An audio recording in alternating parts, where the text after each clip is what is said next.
राम राम, जय मां भारती, जय हिंदुस्तान। आप सभी का मेरे YouTube चैनल सच्चे साक्षात्कार मुरारी मिश्रा में हार्दिक अभिनंदन एवं स्वागत है। आप सबसे मैं बार बार निवेदन करता हूं, ये मेरा कर्तव्य है, आप इसको अन्यथा मत लीजिएगा कि मेरे चैनल के साथ अगर आप नहीं जुड़े हैं तो सच्चे साक्षात्कार चैनल को छत्तीसगढ़ सहित पूरे हिंदुस्तान, पूरे देश की राजनीतिक गतिविधियों को, आकलन विश्लेषण को समझने के लिए और तथ्यों को जानने के लिए कृपया मेरे चैनल के साथ जुड़िए, सब्सक्राइब करिए, लाइक और शेयर और फॉरवर्ड करते रहिए।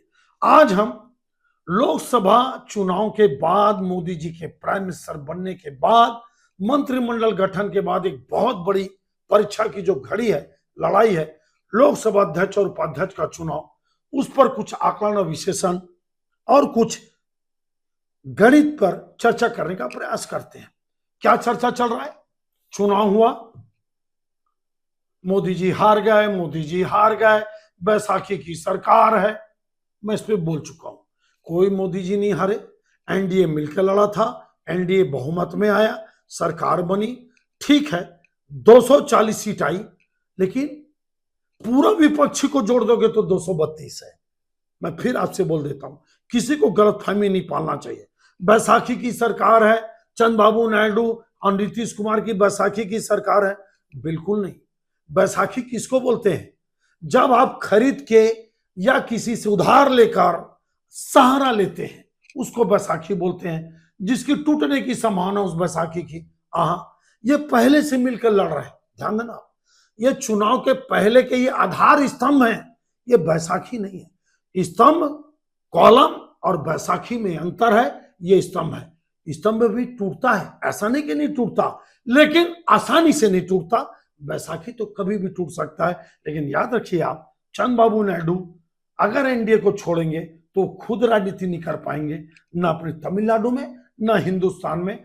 और वो अगर इंडी गठबंधन के साथ जाते हैं तो भी उनकी सरकार नहीं बनने वाली, ये मैं बता चुका हूं। नीतीश कुमार जी किसी कीमत में वापस तेजस्वी यादव के साथ नहीं जाएंगे, बीजेपी के साथ रहना पड़ेगा। वो 20-25 साल पूर्व में रह चुके हैं, कंफर्टेबल वो बीजेपी के साथ ही रहते हैं।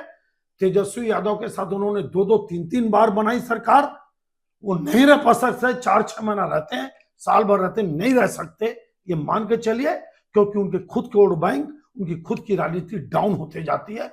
अपने आप को खत्म करके कोई राजनीति नहीं कर सकता। तो ये आधार स्तंभ है और इनकी भी राजनीति अपने स्टेट में बीजेपी के सहारे टिकी है। बिहार में तो 100% टिकी है, आज भी 70-75 सीट है बीजेपी की और नीतीश कुमार की मात्र 45 है। फिर आप जानते हैं कि शानदार नेता चिराग पासवान जी, जो मेरे फेवरेट नेता, आप जानते हैं मैं 4-5 साल से बोल रहा हूं, वो पूरी तरह से मोदी जी के साथ है, मान के चलिए आप, कहीं कोई दिक्कत नहीं। कुशवाहा जी भी मोदी जी के साथ है, उपेंद्र कुशवाहा जी, आपके जीतन राम मांझी भी मोदी जी के साथ हैं। इन सबको छोड़कर नीतीश कुमार नहीं जाने वाले।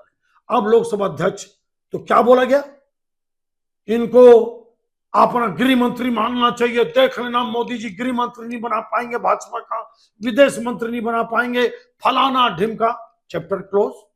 इस पर मेरा बना हुआ है, कहीं कुछ नहीं, मोदी जी ही सब फैसला करेंगे। अब क्या चर्चा चल रही है? चंद्रबाबू नायडू को अपना लोकसभा अध्यक्ष मांगना चाहिए। क्यों?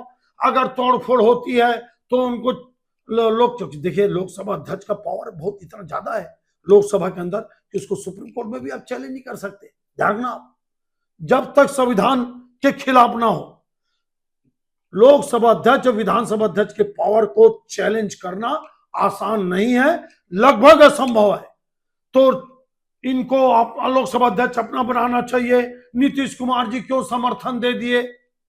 एक बात आपको मैं बता रहा हूं, ये लोग बहुत बड़े गलतफहमी में हैं। चुनाव करवा के देख लो आप, लोकसभा अध्यक्ष बीजेपी का बनेगा और 2019 में लोकसभा का उपाध्यक्ष का चुनाव नहीं हुआ था, याद रखना आप। हाँ, 2014 में जो मेरे को याद पड़ता है, थम्बी दुरई जी, एआईडीएम के 39 में से तमिलनाडु में जयललिता जी के वो आखिरी चुनाव था, 39 में 37 सीट जीते थे। हालांकि 14 में अपने दम पर सरकार थी बीजेपी की, तो भी लोकसभा का उपाध्यक्ष एआईडीएमके को मोदी जी ने दिया था और थम्बी दुरई जी लोकसभा के उपाध्यक्ष बने थे। लेकिन 17वीं लोकसभा 2019 में कोई लोकसभा उपाध्यक्ष नहीं था। क्या अपोजिशन को देंगे? मेरे को नहीं लगता। मेरा आकलन और विश्लेषण यह बोलता है कि लोकसभा अध्यक्ष भारतीय जनता पार्टी का बनेगा। आप देख लेना 5 दिन बाद क्या रिजल्ट आएगा। चुनाव अगर होगा तो इंडी गठबंधन टूटेगा, याद रखना। एक बहुत बड़ा मैं आकलन और विश्लेषण आपके सामने रख रहा हूं। 4 वोट, 6 वोट, 15 वोट कितने क्रॉस होंगे नहीं जानता मैं, लेकिन क्रॉस एनडीए गठबंधन से एक सीट एक नहीं होगा, क्रॉस होगा एनडीए गठबंधन का। लोकसभा उपाध्यक्ष बोलते हैं कि परंपरा के अनुसार विपक्ष को देना चाहिए, नहीं मिलेगा।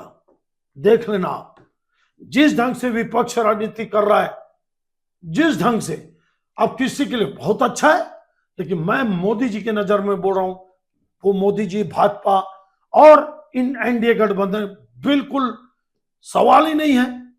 जिस ढंग से नीतीश कुमार के बारे में बोला जाता है, चंद्रबाबू नायडू के बारे में जिस प्रकार से कांग्रेस अटैक करती है, सवाल ही नहीं है। या तो चंद्रबाबू नायडू के हिस्से में जाएगा टीडीपी के लोकसभा उपाध्यक्ष, या उपाध्यक्ष भी भाजपा का बन सकता है, या जिस प्रकार से 2019 में उपाध्यक्ष का पद खाली था वैसा हो सकता है। तीनों संभावनाएं बनी है, लेकिन आपको मैं बता दूं, जीत एनडीए की होगी, चाहे जिस परिस्थिति में हूं। अध्यक्ष भाजपा का बनेगा, और अगर उपाध्यक्ष बना तो एनडीए का बनेगा। अध्यक्ष बीजेपी, उपाध्यक्ष एनडीए, वो चाहे चंद्रबाबू नायडू, चाहे बीजेपी, चाहे किसी और का। मान के चलिए ज्यादातर संभावना 90% टीडीपी से लोकसभा उपाध्यक्ष बनने की है। देखते जाइए क्या होता है। और अगर चुनाव होगा तो याद रखना, इंडी गठबंधन ही कमजोर होगा, उनके वोट ही क्रॉस होंगे। तैयारी जोरदार चल रही है, एनडीए घायल शेर की तरह काम कर रही है, कमियों को दूर करने का प्रयास कर रही है। उत्तर प्रदेश का मेरा सुन लेना आप, कि उत्तर प्रदेश में योगी जी को अगर कमजोर करने का खेल होगा तभी बीजेपी कमजोर रहेगी, अन्यथा वो भी कमजोरियां दूर होंगी। आपको मैं फिर से बता देता हूं, अध्यक्ष उपाध्यक्ष में जीत एनडीए की होगी, भाजपा की होगी। देख लेना आप रिजल्ट, और मेरे आकलन विश्लेषण को भी याद कर लेना। कमेंट्स करके बताना कि ये छोटा सा मेरा आकलन विश्लेषण आपको कैसा लगा। अच्छा लगा तो जरूर बधाई दीजिएगा, और लाइक, शेयर, सब्सक्राइब करते रहिएगा लगातार। जब तक आपका प्यार और समर्थन है, मेरा आकलन विश्लेषण चलता रहेगा। जिस दिन आपको मेरा आकलन विश्लेषण पसंद नहीं आएगा, आप लोगों का सहयोग मिलना बंद हो जाएगा, समर्थन मिलना बंद हो जाएगा, तब आप हम सब मिलकर तय कर लेंगे। लेकिन जब तक आप मेरे साथ हैं, मेरा आकलन विश्लेषण नहीं रुकने वाला। आप सबको बहुत बहुत धन्यवाद। जो मेरी बुराई करते हैं, जो मेरे को कोसते हैं, उनका भी मैं तहे दिल से हार्दिक स्वागत करता हूं, क्योंकि आपकी जो बुराई है, आपका जो कोसना है, आपका जो क्रिटिसाइज करना है, सब पढ़ता हूं मैं। वही मेरे को ताकत देता है और सुधरने के लिए मेरे को मौका प्रदान करता है। आप सबका बहुत बहुत धन्यवाद। जय हिंद, जय मां भारती।